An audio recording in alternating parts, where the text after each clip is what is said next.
कहा सम्राट आप कैसे प्रयागराज के हृदय के गार्जियन जी आदरणीय गुरु जी दादा श्री राम कैलाश यादव जी स्वर्गीय बाबू जी गावत रहन के लमाही के पहुंचल जमी से। अच्छा गुरु जी गावे अरे रतिया में हमरे न लागयो घाई दुल्हा हो का हो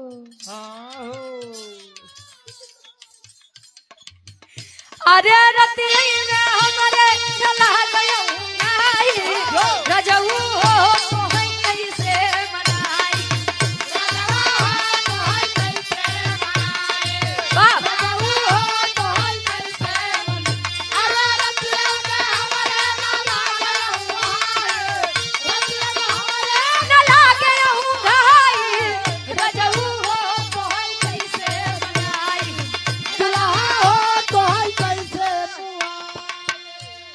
मुआई नहीं हो मनाई तो लोग पहले से छोड़ दिया तो काहे नहीं मारा जाए।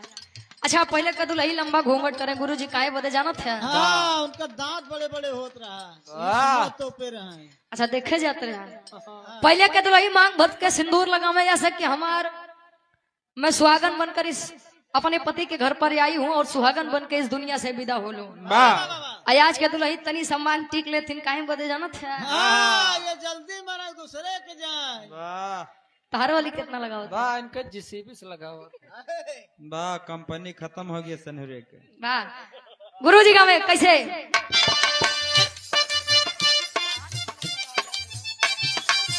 बीता बल पनवा तया है गए जवानी बीता बल पनवा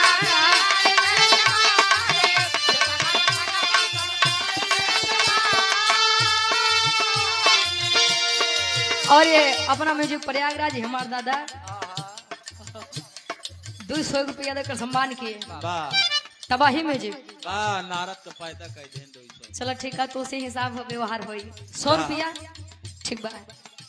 आशीर्वाद पढ़ लिख के जिला जवाब के नाम रोशन करा वैसे पढ़वल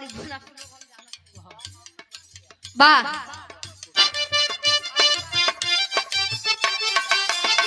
बल पनवा तया ही गए जवानी बल पनवा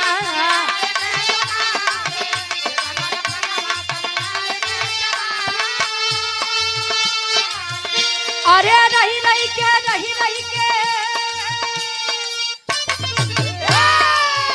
अरे नहीं नहीं के सजिया पे आवे घड़ाई रही रही के सजिया पे आवे घड़ाई राजा हो तोहन कैसे मनाई राजा हो तोहन कैसे मनाई बाबा हो तोहन कैसे मनाई अरे रही रही के सजिया पे आवे घड़ाई रही के सजिया पे आवे घड़ाई राजा हो तोहन कैसे मनाई दादा हो तोहन दारू पियाए दारू नहीं यार दादा को हो। मतलब दुनिया के मेहरारू सोचत हमार दुल्हा नशा पताई से दूर रहा है।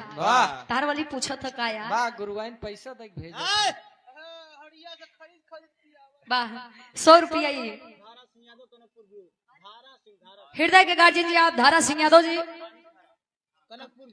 कनकपुर ब्यूर की पवन सजमी से 100 रुपए देकर सम्मान के आशीर्वाद के चारे गुरु जी अमा हाँ हम मिलेंगे छोटे से ब्रेक के हाँ हम मिलेंगे छोटे से एपिसोड के बाद। बाद सुधारी मिस्त्री दूल्हा हृदय के गार्जियन जी आप सुधारी मिस्त्री